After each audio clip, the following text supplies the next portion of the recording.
to Solitary Reunion. My name is Val. Today, I am bringing together the 9 humans who participated in my unique social experiment. First, each human was isolated in a pod.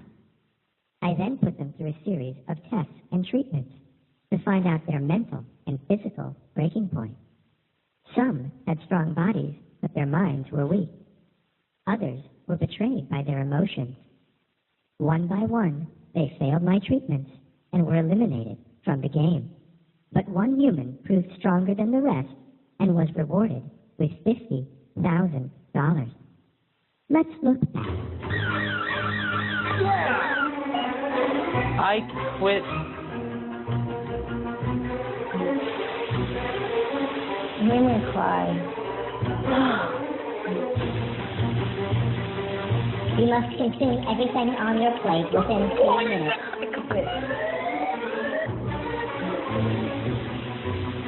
My subjects are put under enormous psychological stress living in solitary. I quit. I'm flooding each of their pods with rubber balls. Oh, no! All you have to do is spin around in your chair. Vial 12 is 20 times hotter than a jalapeno pepper.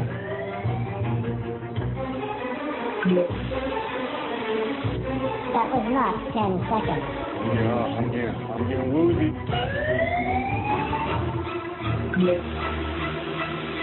I gotta quit. Congratulations, number 7. You are the winner of Solitary. Yes!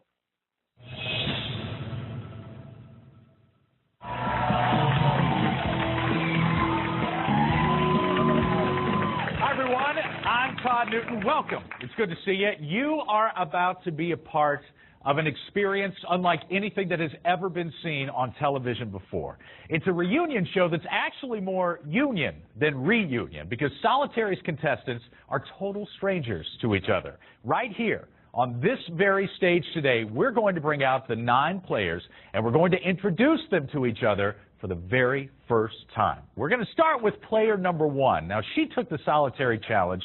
She was taking it very seriously, but she wasn't afraid to have a little fun along the way. At 21 years of age, Pamela was Solitary's youngest contestant. My name is superhero number 1, and my superpowers are winning tests and treatments. My weakness is dirty clothes. Please welcome number 1, Pamela.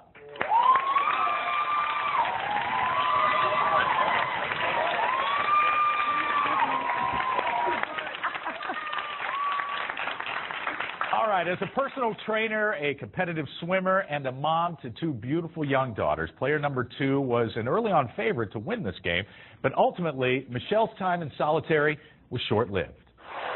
I want to prove to my daughters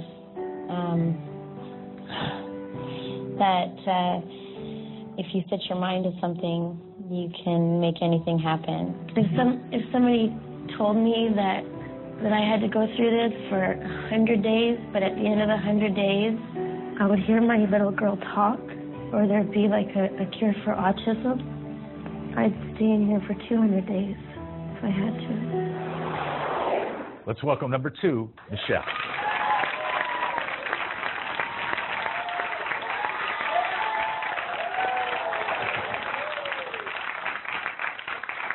All right, Tara Lee was in pod number 3, and at first, she seemed like she was a little shy, didn't she? But as time went on, it was obvious to all of us that there was a star inside just dying to get out. I'm number 3. Welcome to my room. I have something to show you. This is Willie. This is Willie with his nose off. Smelling the flowers.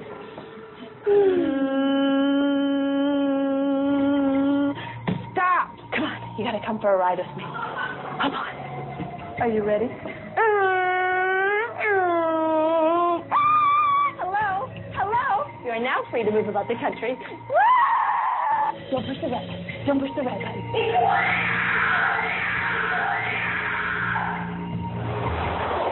All right. right, please welcome number 3, Tara Lee.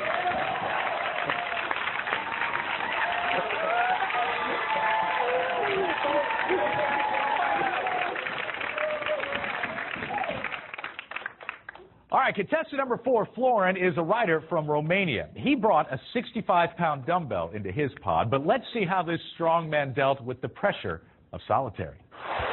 Number 4, what was your reason for taking away nothing? I figured nothing's free in life. You take, somebody takes from you, so hopefully if I don't take, nothing gets taken from me. So your reason was not kindness. I'm not here to love people that I'll never meet. I'm here to win. All right, Florin, you're about to meet them all right now. Say hello to number 4, Florin. How you guys doing? Nice to meet you. Nice to meet you, guys. Nice to meet you. What's going on? It's all right, he scared me too. Okay. In the 5th pod was martial arts instructor and practicing Buddhist Mark. Now, recently divorced, Mark was looking forward to some solitary time for reflection and a little bit of self-discovery. I'm recently divorced. My significant other wanted to move on and find herself. And her doing that, it showed me and told me that maybe I need to do the same thing. I want to know who I am, and that's what I think is going to happen to me in this experiment, learning more about myself. I'm not a big fan of pickles. Oh, no.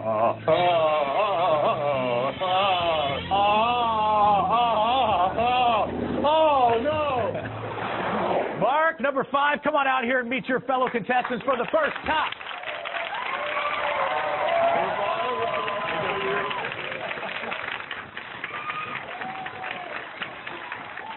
Now, the most dramatic player in the entire game was in pod number 6. And after winning the first treatment, this stuntman was confident that he could take it all the way. I came to this competition doing a lot of talk about how good I was. Basically, I beat everyone at their best. It's early on in the game, and I wanted to prove a point that I could take them all down. He may very well be our most unforgettable player. Say hello to number 6. This is Cliff. How you doing, sir? Good to see you.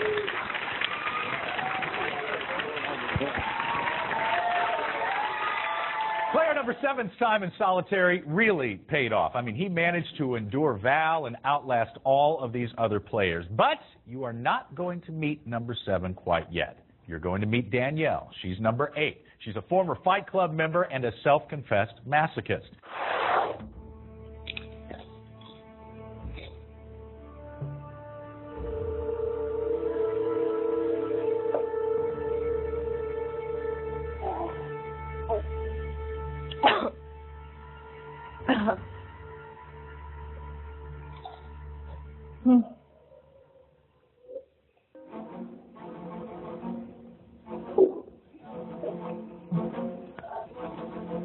Three, two, one.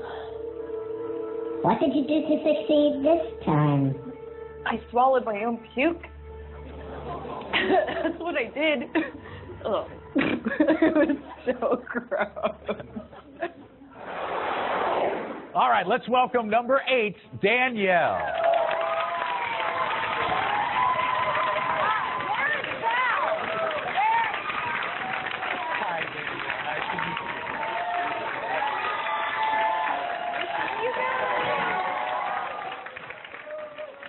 Now, player number 9, David's time in solitary was the shortest lived. However, this Mensa member did give us some memorable moments, like his Lone Gay Jew in a Pod song.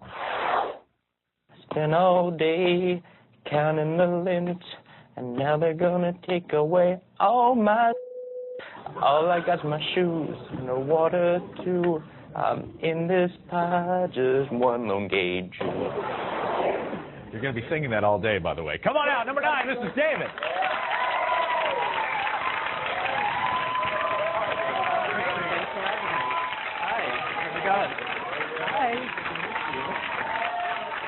All right, this is how we're going to start. I thought this might be fun.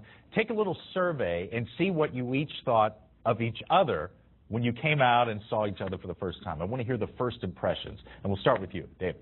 You know, when I was in the pod and just reading everyone's description, like Fight Club and personal trainer and stunt person. It's a scary group. Oh my gosh! Yeah. Everyone's going to be like 350 pounds, spilling over that chair and everything. So this is great. It's great to meet everyone. Right, Danielle, how about you? I am so happy right now to actually put faces with, you know, the names, and everybody looks great. And You mean numbers because there were no names. But everybody did such a good job, so it's nice to see everybody face to face. Cliff? Yeah, I just think it's actually good to be in the same room with everybody here instead of like separate pods. So I actually get to interact with them instead of just like, you know, we're no longer competition. We're all just friends here now. So Right. That's good to see everybody. Yeah, and it's warmer. A little more comfortable. Mark, how about you? What did you think when you came out of your pod and got to check everybody out for the first time? The ladies are slamming. You ladies look good. Better than on TV, I'm telling you. I think you're rebounding quite well from that divorce that you mentioned Thank you at the very time. much. Yeah, you Thank seem you to be very doing much. okay. I'm Well, trying. Florin? Well, actually, like kind of like what he said, I'm a little surprised by how tough they all were, you know, because I always kind of thought of myself as pretty strong and pretty willing to endure, and I got my butt kicked by some girls, you know, so that's pretty impressive. I'm kind of getting the feeling that these aren't just any girls. Are you feeling that in this group? Yeah. We'll find out more about that as we go on. But let's go down to Tara Lee. What do you think of your fellow contestants? I'm just so happy to be here and meet everybody, and I feel like we're all like going to be best friends or something. I'm just nice to put a face to the name and number. And Michelle, how about you? Well, when I first saw myself on TV, you look and you're like, oh, that's not how you want people to see you, seriously. But then you see everybody else and you're like, well, okay, they all kind of look like that too. So I was really curious to see how everybody looked when they weren't sleep deprived and starving. And So you would have been really upset if the joke on you was everyone else got full makeup and hairstylists except for you, right? And Pamela, how about you? You were the first one out, so when you came out, there weren't any other faces. No. You got to sit back and kind of relax and watch everyone come out. It was out. relaxing, but it was very shocking. I have a big imagination, so when everyone came out, it was like a big, they all had sex change or something. I thought number 7 was a woman, number 2 was a man. Like I had everybody planned out, and it was just way off. All right. Well, listen, we're going to get to know them all a little bit better. And coming up in our show, we will meet Solitary's $50,000 winner. A little bit later on as well, we'll find out how number 7 was able to outlast all of these other players. We'll be right back.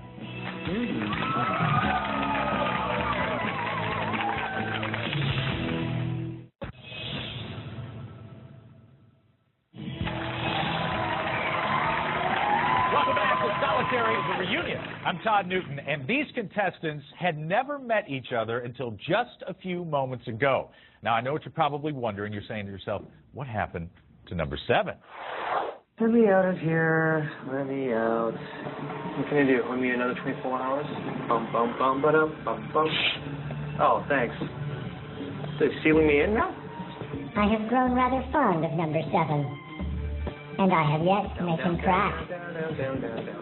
Perhaps he should remain and entertain me until my next 9 guests arrive in Solitary. They really are drilling me in here. All right, come on. Where's everybody? All right, now Steve is in this box. Should I open it? No, yes? No? Yes? Okay, please welcome Solitary's $50,000 winner, Steve!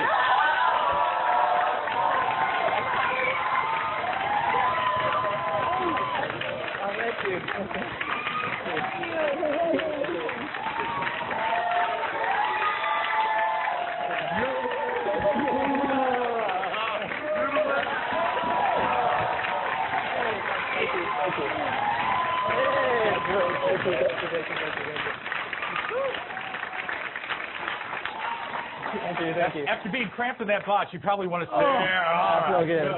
Good. Well, look at it. Congratulations. Thank you. Have a seat. Oh, Make right. yourself comfortable. We're going to be here a little while. When the 9 players first arrived in Solitary, they were forced to endure an alarm. You remember the alarm?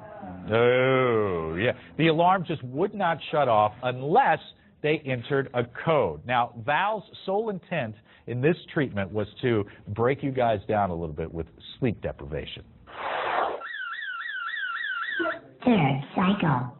The new code is 3260. Come on. Make this hard.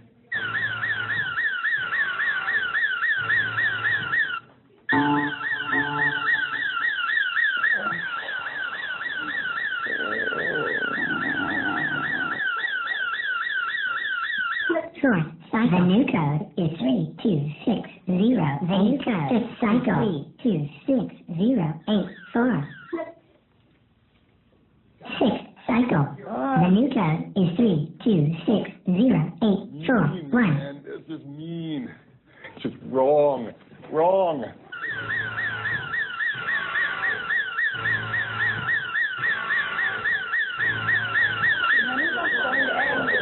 I will tell you what, to this day, when I hear car alarms, I jump.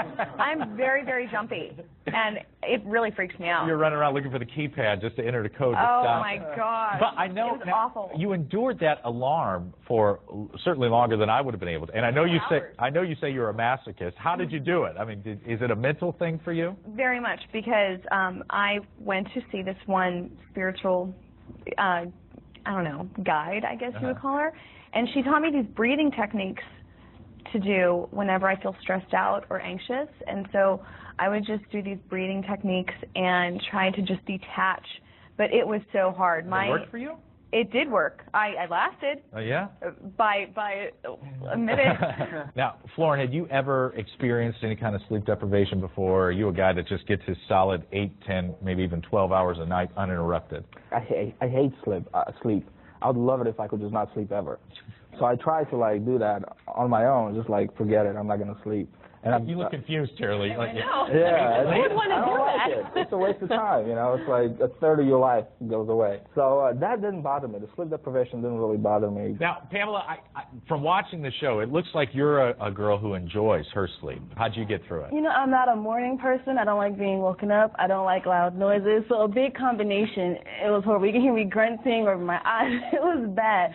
Do you think, David, if you had another shot at this, maybe you could have gone a little further? Or Unfortunately, I didn't use mind or matter, and I think that was definitely to my detriment. But I just had a bad strategy, and I pushed the red button because I was so sure someone else had quit, and nobody had, and it was just stupid.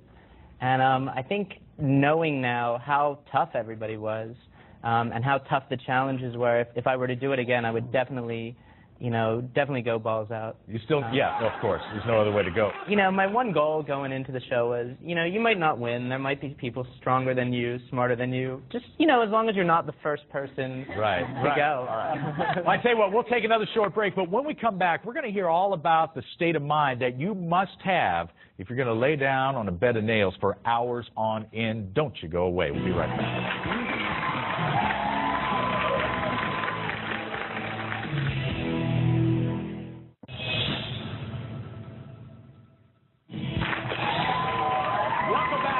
Solitary, the reunion. I'm Todd Newton. Now, in case you're just joining us, we are here with 9 contestants who were isolated from each other and the entire outside world in this twisted social experiment called Solitary. They underwent tests and treatments, which some folks might consider to be torture.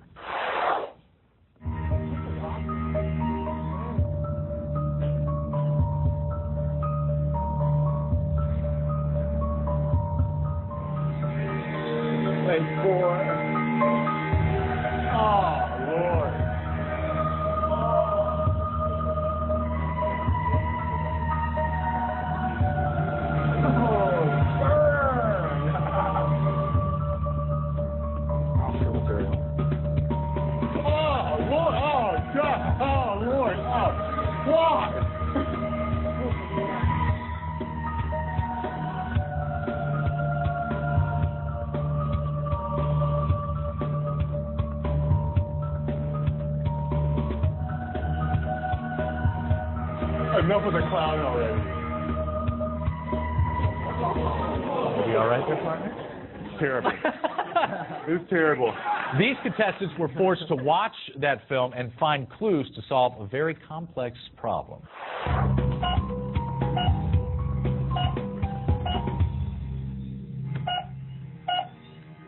Yeah, I'm going to have to say 140. Yeah, I'm going to have to say incorrect. 120. Math is not your strong suit. My answer is 140. My answer is incorrect. And my answer is 150. Wrong. 162. Close, but not close enough. 168. Please stand by. The theater is now closed. The correct answer is 168. Oh. Congratulations, number one. Yay. You are free from the next treatment. I feel like a winner. Look at our Pamela there. Getting all excited. That had to have made you feel pretty good, huh? It was great, especially since at the beginning.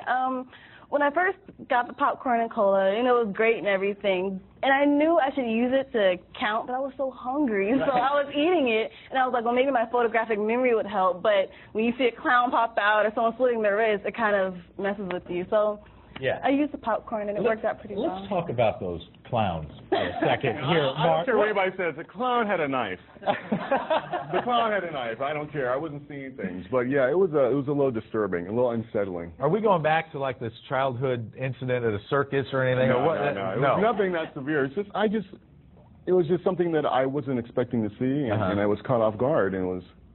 And the math problem on the in-between, I'm like, you got to be kidding me. Pam, you did a fantastic job with that math. Are you this former high school Math was kid? my worst subject. It was? Yes. When my mom saw that episode, she was so excited. She's like, yes, I can call all my relatives now to watch that episode. I found the beginning, I couldn't watch it. I was disgusted. I watched the reflection in the thing, and then finally after 3 or 4 times, I was like, oh, okay, it's not so bad. Now, I go back to David. Is this the kind of thing that you could have sold on had you still been in the game at this point? You know what? I worked at a movie theater for like 6 years, so counting popcorn, that would have come naturally. But Well, Pamela, again, you came out on top of this one, and the rest of you were forced to lay down on a bed of wooden pegs and tacks.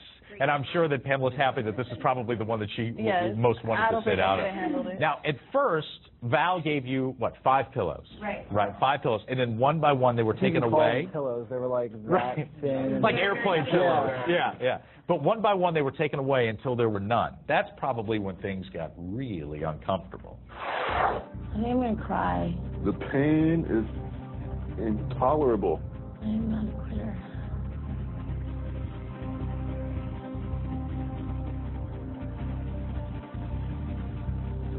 Okay, I've had about enough.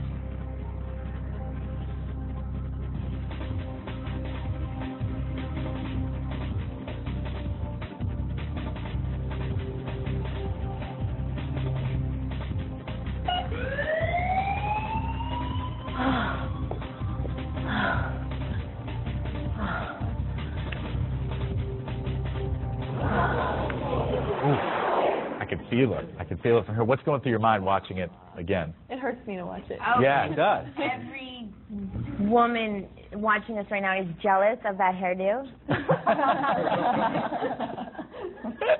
Well, you know, we got to see the welts that were on your back. Yeah. Did they last a while? I mean, literally, I had like bruises on my back.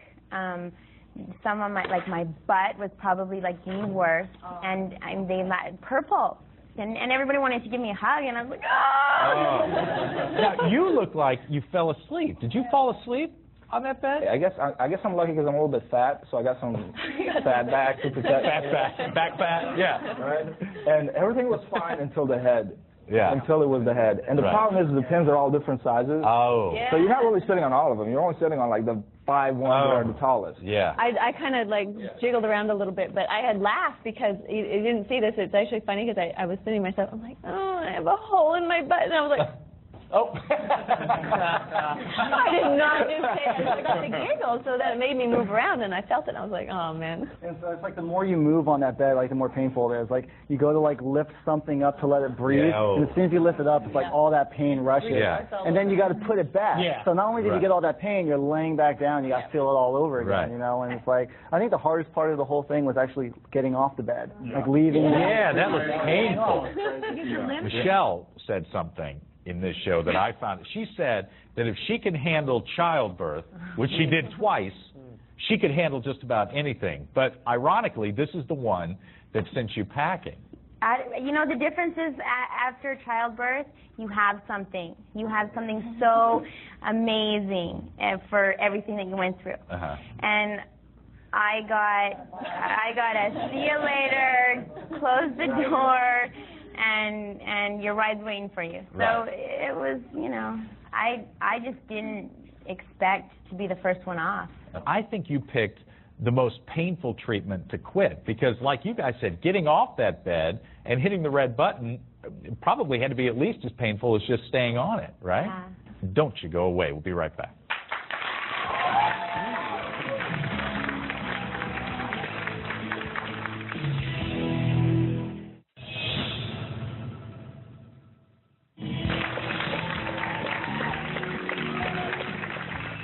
Welcome back to Solitary, the reunion. Well, as we're going to see in this next clip, after Steve conquered pain, he conquered time. I'm going to flip it 6 times to get the minute. I believe that's 10 seconds. So every time I count to 10, I'm going to put the die on the minute. So my strategy is basically to flip that thing enough times to cover the whole 3 hours.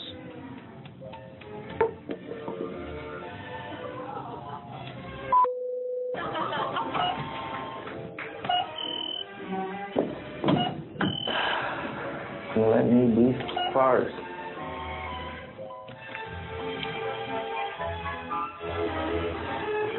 The winner rang in at 3 hours and 5 minutes and will be rewarded with a prime rib dinner. Please uncover your plate.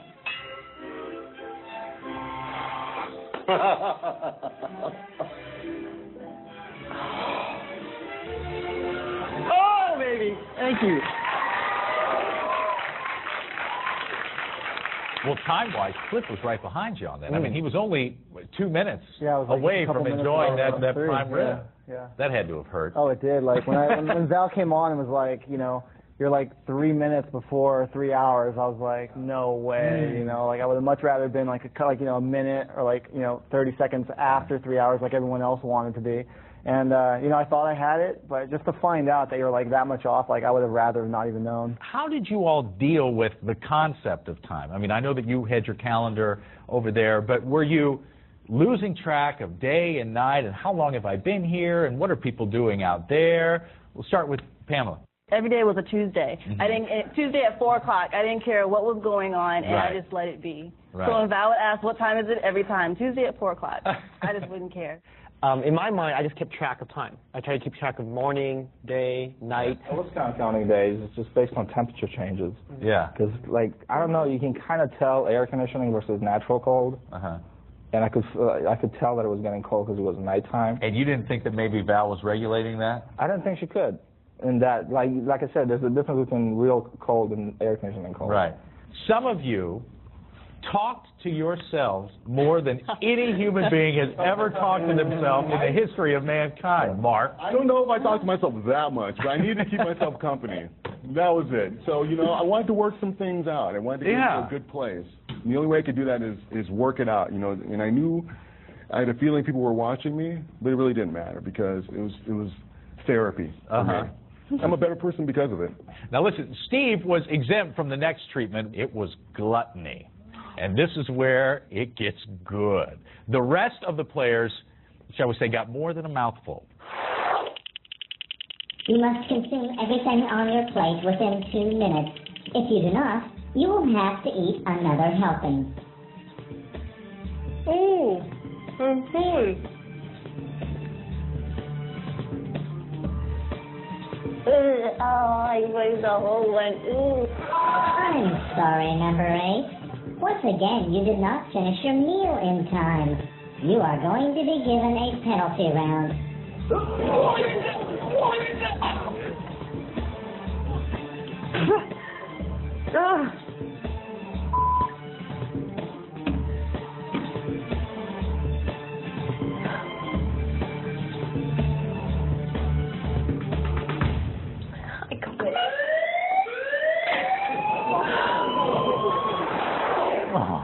I'm so mad. I could take any of the other treatments, and, you know, I don't know if I would have lasted, but just seeing that makes me tear up a little bit. I don't eat a whole lot anyway, and at that time, I was so stressed out. I went through a bad breakup, and, you know, when I get stressed out, I was living off Slim Jims or something. It was just ridiculous. And so just to eat all that food, I thought I knew that was the end. I mean, you swallowed your own vomit here. That was great. That tasted really good. I bet. And you did it with style and grace. Thank you. Style and grace. Now, Pamela, as we come over to you, you were the only woman who managed to finish every single course that came your way. Now, this girl can eat. I have got to imagine that you come from a house with some good cooking that allows you to put that food away. What's the background here? What's the technique that got you through this treatment? Friends cook for me, family cooks for me, neighbors cook for me. There's always leftovers in the fridge. I eat all day long if I can. You're one of those. Yes. Yeah. There's not too many things that disgust me. The caviar, it did taste old, so it was very nasty. But, you know, the combination didn't bother me. I was fine. I could have gone a couple more rounds. Yeah, probably. you burped a lot. Yeah, I talked about that. They didn't Do you show do that on the command? Show. Yeah. Actually, okay, give us one. No. We'd like to see one of the magic burps that got. Yeah. There it is. All right. Good one.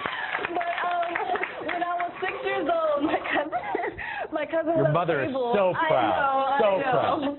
But my cousin was at the table, and he was just doing it constantly. So he taught me how to do it. So I realized I could use it as an advantage, you know, letting the extra air out or whatever that was in my stomach. So cleaning out the closet. There you go. Tara Lee, of all that food that was given, which course did you have the most difficulty with? Surprisingly enough, I think the muffins were the hardest for me because it was sweet and light and fuzzy area. I don't know how to explain it. It was just disgusting. It made me want to throw up. You're nodding, Florence. Do you agree with that? The muffins were horrible. I hated them because I think I put the first time the whole one in my mouth, and it just kind of turned into flour, and it just stuck to your mouth, and you couldn't do anything. You're choking on it, so you got to drink water. But I didn't want to drink water to put more stuff in my stomach. Right. Because then you're sabotaging yourself. Now, Michelle, you do pretty well at the buffet, I hear. You're kind of a buffet type of girl. Could this challenge have been right up your alley? You could have done all right here, maybe? I'm like, eating? They got to eat? What? That was like, you thought that it was made, that the show was made for you? I'm like, that treatment was made for me, seriously. And to know that was like the challenge right after you. Oh. Yeah, that bummed me out. All right. Tell you what, we'll take another break here, but when we come back, we are going to talk to the contestant whose mouth really got him into some trouble. Be right back.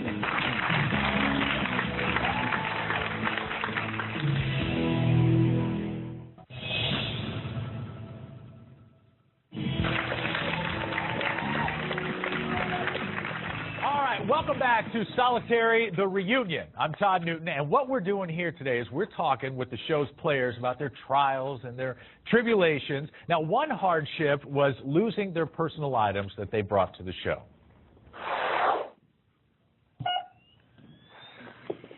Yes, number 6? Val, has there been any luck in finding my chapstick? I have your chapstick, but you may not have it now. If you lost it, I can tell you the name, brand, and type, and you can just replace it. Simple as that. Clip the chapstick. Your lips get incredibly dry in your pod, or what? You know, it's very important. And, like, I don't leave my house without it, like right now. But yeah, you know, like some people need, like, you know, they can't go a day without their chapstick. Like, if they kept my hair gel away from me, like, I probably wouldn't have lasted as long as I did. Yeah. Your relationship with Val got progressively more tense. It just kept going downhill and downhill. She gave you a mandatory timeout telling you to take a nap, thinking you just needed to get a little bit of rest. But it seemed like when you woke up from that nap, you were crankier than you were. I was even more pissed. Like, if the only thing Val really did was give me more time to like boil and just get more and more mad, because like the only thing that was going to make me feel better was me getting my chapstick, and that wasn't going to happen, and I realized it wasn't going to happen, so I was like, I'm done with this, you know. Right. Make my life a living hell and make your life a living hell too, Val. But you wanted out, but you weren't going to say the two magic words. The last thing I want to do in that whole game was say I quit. Although it was difficult for him to throw in the towel, chapstick, I mean, he loves it, Val finally persuaded him to say those two magic words, I quit. Hello, number 6. The treatment is about to begin. I need you to put the crayons back in your meal slot. Number 6. Number 6. But you didn't know I could write backwards, huh? You are multi-talented. Number 6. If you wish to continue in solitary, you must put your crayons away and stand in the center of your pod now. Hey, Val, this show is no longer a challenge for me, so you can have someone meet me in the gray room, bring my stuff, and drive me back to my pickup point. By leaving his room without my permission, Number 6 has violated the rules and has eliminated himself from solitary. You are free to leave solitary whenever you wish. However, do not try to run away. You cannot hide from me. Please return to your pod and I will make arrangements for you to leave. No, I'm not going back inside the room.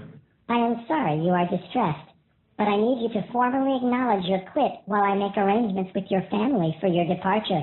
Is that something you are willing to do? Number 6, will you please make this official? Yes, Val, I quit. Thank you, Number 6. The second I quit, I was like, I already regretted it. Like, I wished I didn't quit. You know, I was like, I'm taking this, like, way too personal. Because, like, the treatments weren't going to make me quit. The tests weren't going to make me quit. Like, the solitary was, like, insane. It wasn't going to make me quit. But, like, everything that's going on, it's just, like, my attitude just got the better of me, like my patience was just not there anymore. Well, maybe it was the mental aspect of this game that beat you. Yeah, that's definitely what it was. It can come at you from several different angles. I think if anything, like that's the only thing I overlooked is the whole mental factor of like being in solitary. Right. Well, David said the same. He used the same word you said, regret.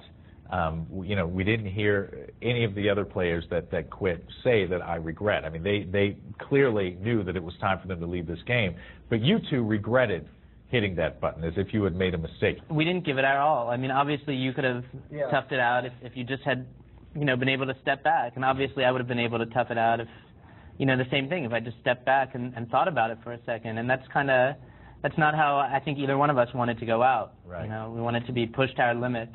And, in the end, we were our own worst enemy. I want to come over here and get Michelle's thoughts on Cliff's behavior, because you're a mother of 2 small kids. And I was laughing actually because when my kids get mouthy and cheeky, really cheeky, and just crabby like that, I do exactly the same thing.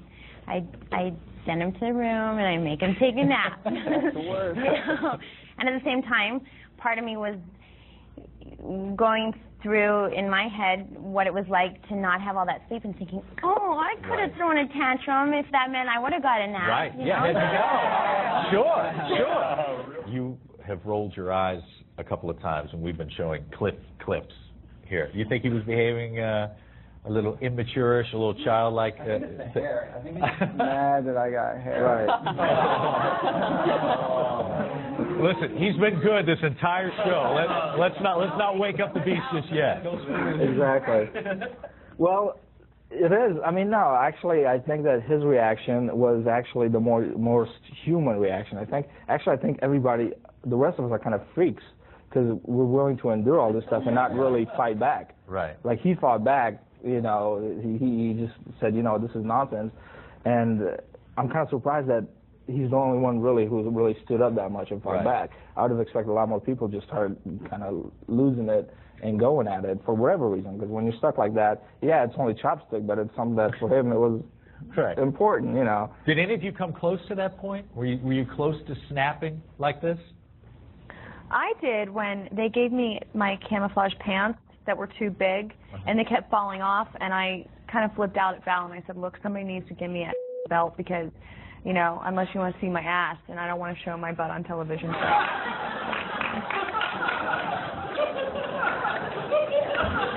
Unfortunately, Solitary's players' walk in the park was about to come to an end because they were soon just bouncing off the walls, and Mark loved this one, due to the repetitive task of counting thousands and thousands of rubber balls. Flooding each of their pods with 914 rubber balls. Oh no! You want to start counting, but they're rolling so many places that you're going to start. Mark, terrible. Yes.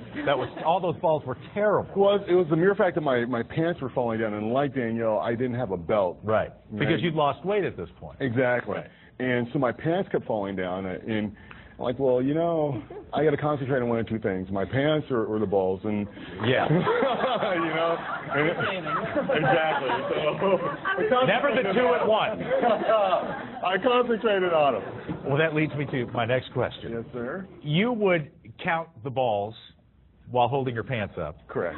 And you would get to a number that you thought was accurate because you were selling it with your confidence. That's but right. Val ever so sweetly informed you that your number was incorrect. I knew I wasn't going to get the number correct anyway. I knew that I was failing all the tests, but I was going to give it a good try.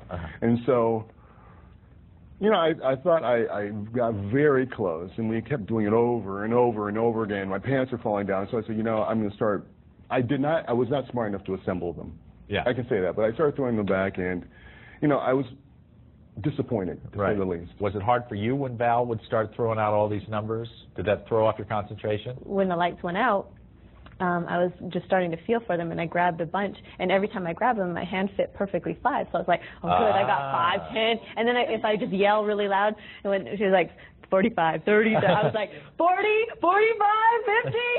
It's amazing how you notice these small details. My booty, so sore. That's like the best workout. If anybody wants a booty workout, get on your hands and knees and pick up some balls. Okay,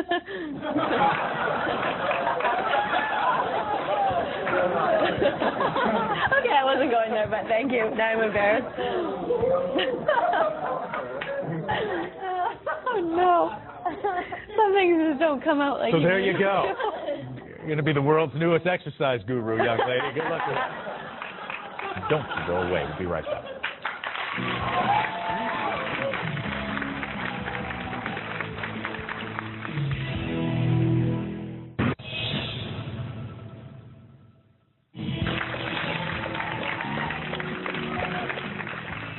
Welcome back to Solitary, the reunion. Well, Val then tested Pamela, Steve, Florin, and Mark in a manner that left them reeling. Check this out. I really hope someone could, because I feel like a pretzel. I'm being twisted and turned in every direction. 35.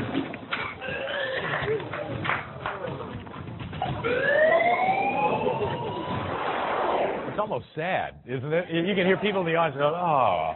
And Tara Lee scoot over about 4 inches after she I know. Now, did that frustrate you, having to hit the red button because of a weak stomach? Yeah.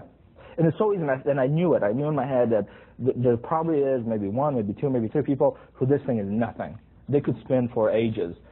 Probably the worst part of it would be just getting your legs tired. One of them sitting right down there. And it's funny you say that, because you made a comment right after you quit here that the remaining contestants must be men, because there's no way a woman could challenge herself like this. Yeah, not challenge herself. See, no, listen, you're on your own. You defend yourself to them, not to me. Yeah. And it was you know, Pamela was the one that flew through this. Yeah. The stomach on this young woman is well, I wasn't very, referring just to this particular task. I just thought to myself, most girls I didn't think would torture themselves this way. Like, I don't think girls have to prove toughness to themselves. I didn't make themselves feel better. I didn't think a woman would enjoy this. I was wrong though, you know. I believe that women can do anything that men can do. I don't believe that every woman it can, but I do believe that there are strong women out there. We didn't have any stereotypical girls in our group. Every woman that was here was a tough girl, you know. Right. And every single one of these girls, I think, could compete with any one of us guys. You know, they're all just as good as we are. And I still don't know what clip this is that we have here today, because it's certainly not the same clip we had. One thing I liked about the show was it wasn't like every girl would be done first. It was you got these girls all roused up over here. Like a guy would go, and the girl would go, and the guy would go, and the girl would go. It was pretty even throughout the whole game, which I thought was really great. So it really shows that everyone was pretty well matched. Right. But we were just wondering, what's a stereotypical girl? All right, well, as how Florin was saying, you don't want to. part about this is like what like a lot of people think. A lot of people just think like how you guys are saying, like how you're saying. So because you're a girl, you feel like you have to do more to prove yourself to guys. The guys feel like, you know, I'm here, I'm a man, I'm automatically better than a girl, you know. And like a lot of girls will actually sit there and take that and be like, yeah, you know what, you are a guy, you're stronger than us, you know, you're tougher than us. But then, you know, you got other girls that are like, you know what, I'm going to do what a guy does because I can prove it. And most girls don't do that. Now, Val apparently didn't think that the players were being pushed hard enough. So let's check out what Val had in store for the Final Four. And it begins now. All effort. Only all effort has been solved. Only all cues. My answer is touchy. Your answer is incorrect. Number 7. An ouchie? Not your best work, number 7. The answer is you can. You disappoint me, number 7. Obey the machine. Oh, obey the machine. Your answer? Obey the machine. That is correct. Number 1, number 3. You both gave the correct answer, but the person who rang in first was number 3. Yes, I knew it. Yes, I did. Ah! You hear me out there? Ah! Now, Steve, you know, he had his fair share of guesses in that treatment. Each one was wrong, of course.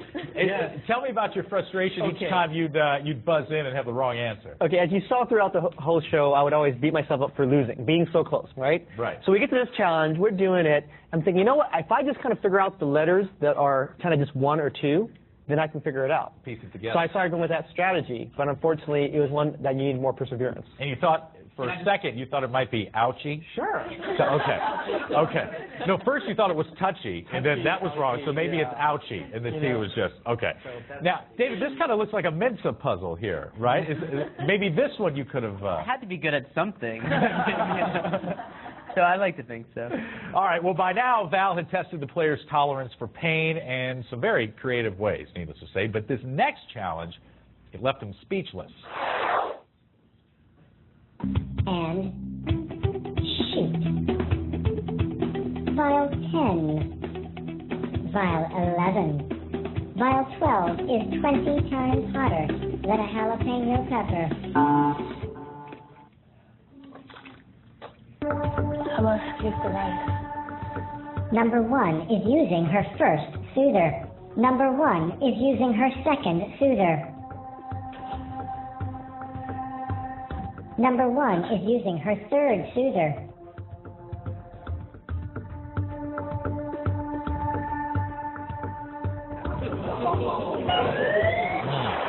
A girl with a strong stomach. I guess the spicy foods just don't work with you too well. Not at all. What happened was, it wasn't the hotness, it was that my mouth went numb. So since I couldn't feel I was holding my mouth, I was accidentally swallowing it with every vial. So my stomach felt like it was just blistering. And I didn't want to really take any more after that. Yeah. So I figured, at that point, you know, my mind was hot. And I was just like, I just couldn't take it. Tara Lee, this is another one you got to skip. Oh, glad you didn't have to thank take God. that No, I don't even like hot sauce. I mean, the regular salsa sauce. No, I'm so, I don't know how to do it. That's actually one I wish I could have done because, like, you know, all throughout, like, high school and, like, years after, it's like, those are always things that, like, my friends used to do. We used to, like, you know, make up, like, hot batches of, like, hot sauce, and we'd go out and buy, like, the, you know, hot damn, like, the hottest hot sauce you've ever had in the world. And we'd, like, put that stuff, like, on our bread, and we'd see who can, like, handle it. And that's, like, stuff that, like, I used to drink as a kid.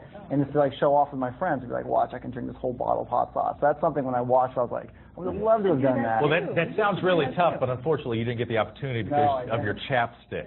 I remember one time in high school, we were over at the Hat, and we grabbed I'd never had jalapenos before.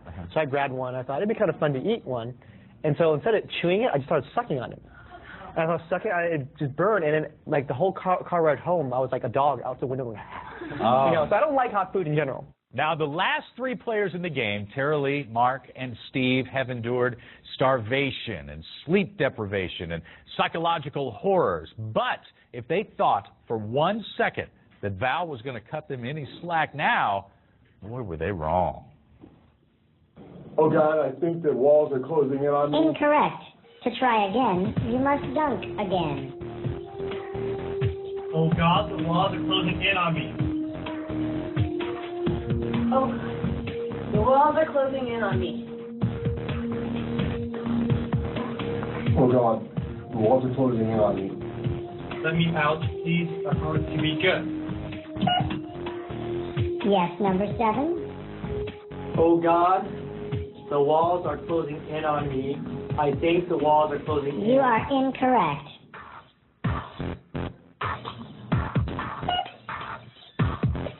Oh God, I think the walls are... Steve, tell us what it was like to be underwater. What was it, 10 seconds at a time, repeatedly, right? Yeah, drowning is one of my biggest fears. Right, you're not a so, big you know, fan I'm talking to of Val about all this stuff about, water, and then boom, the test is water, and we have to shove our heads under the water for at least 10 seconds. Well, I saw you and Mark, you were doing the old tapping on the side, right? Trying to tap out 10 seconds. Was that working for you, or would you? Not really. I thought it was going to work. I said, okay, my mind is intact. I know what 10 seconds is. The water didn't bother me whatsoever. So I started tapping out 1, 2, 3. And Val kept coming on and saying, that was incorrect. It wasn't long enough. So that's the only thing that got really frustrating. I'm so glad I didn't have to do that. It would have totally messed up my hair. Yeah. I probably wouldn't have done it. Like, I would have been like, Val, can I just stick my nose underwater and make sure, like... I don't know if your head would fit, Cliff. If it might not either. I don't know, Wow. Edit that one. All right, now Steve ultimately won that test, and that left Mark and Tara Lee to battle it out for the last spot in the final round. And what we're going to do now is take a look at these two as they endure what I think is probably the toughest treatment of all, but that's just me. I don't like to run around with heavy weights on my back, but that's exactly what they had to do. Number 3 failed to complete her last 50 laps and must now find the stamina to complete a penalty round to keep her hopes for the final 2 alive. She has been running in circles for more than 3 hours. Number 3, you have failed to complete 50 circuits in time. To continue in this treatment, you must complete another penalty round. I quit. I quit. I hate to do it.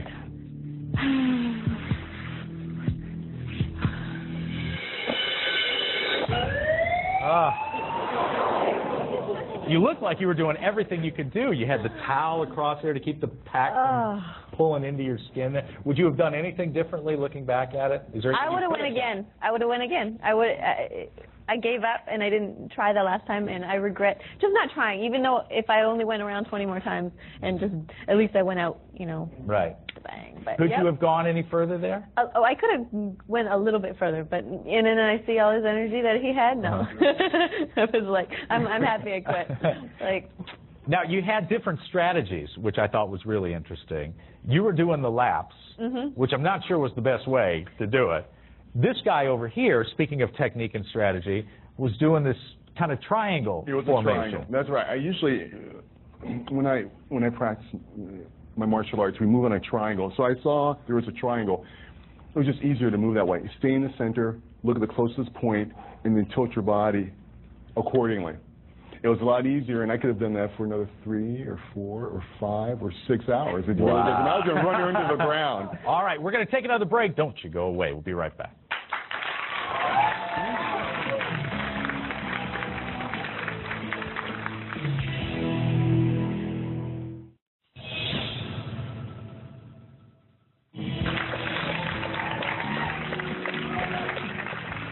Welcome back to Solitary, the reunion. Val had eliminated these players one by one until it was just Mark and Steve left. How long do you think you will be able to stay here? As long as it takes. I'll be starving like Marvin, peeing in our pants, but I'll be here. If I feel myself losing all of my faculties and slipping into insanity, who knows? I might make it a new home then. The cumulative effect of solitary is his body is failing him. Every time I maneuver, my body cramps up even more. I did everything I could do not to scream. And so is his mind. Someone's going crazy. a potentially fatal combination. Oh, get me out of here. I want my life back. I want to go home. Wow. Was this the beginning of the end for you, that box? I was in pain. I said, okay, there's going to be a black man cut up in quarters when they come back and open the door. It's going to be bad. You know what I'm talking about? So the fact of the matter remains that I didn't rest. I lost potassium. I was sweating. And, you know, I knew my body was already cramping up. Yeah. I knew that I wouldn't be able to last that long. Steve, what about you? What do you think? When we saw it, when I get in, I'm seeing these little things. I'm thinking, oh, electrocution. Exactly. I thought, like, are they really going to electrocute us? You know, put us in a box and like, okay. So I was like, well, that's okay. You know, I'll do what I can. You know, I'm not gonna, you know, and knowing that I'm a party, I assumed I was smaller than he was. So I figured, okay, that would be good. I'm flexible. You know, I could fit myself in a hamper if I needed to. You know, and so I knew I was not going to give up. I thought it would be tough. You know, because anyone that can really devote themselves to a belief can, you know, if they make themselves believe that they can endure anything, they will. Sure. So I knew that he would be tough because of that. You know, and not to be racist, but I know Asian people tend to be very strong-minded. So just as a culture, like the kamikaze, the samurai that kill themselves. You know, it's like kill Asian. I said Asian. I didn't say Chinese. You know, they have a culture that's like, you know, do or die. Right. Either I take everything, or you know, give me my sword so I can kill myself. Right. I'm so not Chinese. I am so not Chinese. No, he did say Asian. He said Asian. No, but I mean in terms of like the way I want potatoes and steak. That's what I don't like fish. I don't like. You still have that drive. Yeah, and you talk about the game, my friend, over there with your $50,000. So just let's not get carried away. I came off negative that way. Right. Is this about the point where you start smelling the money? I mean, is this where you know how close you are to it? I never really thought about the money in the beginning. It was about, you know, personal revolution. But I'd have been thinking about the money. I did start thinking about the money when I was on the floor shivering in the interview room. I said, you know, if I'm going to shiver, and I'm going to be wet, I need to get paid for it. And $50,000 is going to be really nice. I said it then, I'm going to say it now, say it 10 years from now. It was all about the experience, you know, because I can leave with the $50,000, but it's going to come and go with my spending habits. But after that, I think, you know, personal enrichment is going to last through a lifetime. I think when you look at this cast, I mean, clearly any of us could have won. And, you know, we had little things like swallowing, that made the difference. And then you getting off, and I'm sure missing your kids and all those things. And then you having to deal with all that extra weight on your back, over the backpack, but then not thinking that he had quit, right? And then you basically throwing up, you having cramped up and being so large, you and your chopsticks. Right? No, the game was too easy for you. You know, and you had the bad back, and you didn't quite understand fully, and then you gave in. And you could have easily ran the boards with all the tests and gotten to the end. And so I feel like you guys all could have easily won. It just worked out that, you know, it worked out for me. It definitely was like anyone's game. Yeah. You know? And I think the best man won. Yeah. So. Well, that's great. That's great. Great for victory.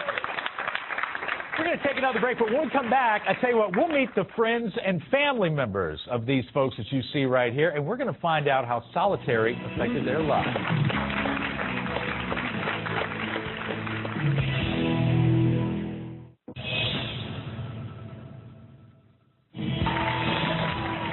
Welcome back to Solitary, the Reunion. I'm Todd Newton, and this is where we have united our 9 contestants. Now, Solitary started with the 9 players that you see on this stage, and they were whittled away one by one by one until only our champion, Steve, was left standing. What we're going to do now is talk to some of our players' friends and their family members, and we're going to start with Steve's better half. Now, you must be the world-famous Jenny, whose name we see written all over the wall. I am. And did you see these shirts? Number 7, yes. Number 7. Very nice. By my husband. Very nice. Well, I'll go back to what he wrote on his wall here that says, "You represent me." Did he represent you well? Are you happy with that? He did represent me well, and I know that that was in the back of his mind for the most part. I think that he knows that a lot of people count on him and he wants to be a good example to them, and I know that he did well in that. Now, we're talking $50,000 here, and I'm assuming that, like any successful marriage, you probably wear the pants in the family, right? Definitely. Okay, so right. So what are we spending this money on? Do you have any idea yet? You know, when we decided that he was going to do this show, I told him not to think about the money. That's just icing on the cake. What we decide to do with it, you know, whether it's donate it or go on a family trip with my parents who are, my dad just turned 80. We talked about doing a family trip to China and visiting his home village or whatever it may be. It has nothing to do with how we are. It's just icing on the cake. So it's not spent yet. So it has nothing to do with who you are, but you might as well enjoy it. I talked to Jenny, and listening to Michelle and her story and her kids, and Autism Speaks seems such a great charity. And I hope those watching, go ahead and look it up. And we would really like to give something of that prize money to Autism Speaks. Yes, well, that's fantastic. That's really, really good. That's great. That's wonderful. It's amazing that that somebody that doesn't have a child would do something like that. I think it's very hard for people who don't live with it to understand what it's like every single day. And I really wanted to win to do that. So the fact that that's great. That he did that. That's really great of you. It truly is. There are very few brothers in this world that resemble each other more than Mark and his brother Maurice. How you doing, Maurice? Yeah, we're going. All right. I'm doing good. What does he tell you that he's getting ready to take part in? He basically just told me that this was going to be a psychological experiment, and he kept referring to the prison that over in Iraq. He was like, "We're going to go through all kind of experiments," and I was getting kind of nervous for him. I was like, "Wait, are you sure you want to do this?" And he was like, "I got to prove this to myself." What did you tell him? I didn't know where I was going, honestly. So I told him, I said, look. So you said you were going to a prison in Iraq? I said, well, look, if it's solitary, it has to be something pretty bad. So I started thinking about the detainees and getting blindfolded and all sorts of things. I had to get myself mentally prepared, Mr. Silver Lining, man. You always look for the bright side every place. Exactly. But I said, I can definitely get through this being that I had been through a lot earlier. How did you think he was going to do? I actually thought he would do pretty good, and he showed a lot of heart, and that made me proud. So he did. He did number do that. 5. That's right. Number 5. So is this the beginning or the end of your reality careers, do you think?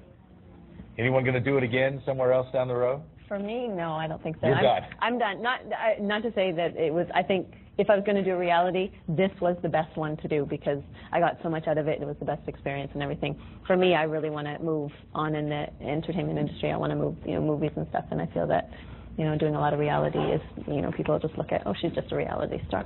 I would love to do another reality show. I mean, something that you can't get voted off or vote yourself off. And I know Mark's anxious to jump onto the dating shows, so he made that very, very clear. Well, he went on Eliminate. So definitely, I think I might do something. Maybe not. I think I would do solitary again, and that'd be it. Would anyone else do solitary again if you were asked? Would you come back? Yeah, oh, good. Come back new and improved. There you go. All right. Well, guys, let me say that it was a pleasure finally meeting all of you. I enjoyed watching you, as did everyone at home for the past several weeks. And I'm thrilled that you all took something away from this game because I think deep down that was the object of getting this show on the air, to let you all learn a little bit more about yourselves and really explore places that maybe you couldn't have without solitary. So congratulations to all of you for doing as well as you did and for taking away your own prize. Now, I'm sure you can tell that solitary was an experience that these 9 players are never, ever going to forget. For some, it was a dream come true, but for others, it was a nightmare. But for every single one of them, in their own special way, it was a life-changing experience. And I want to remind you folks at home that you can access these players' MySpace pages by logging on to foxreality.com. Thank you so much for joining us for Solitary, the Reunion Show. I'm Todd Newton, and we'll see you again very, very soon, but we're going to leave you with something special, something you've been waiting to see all season long. Steve, you have a treat for the folks at home, yes? Get on out there and hit it.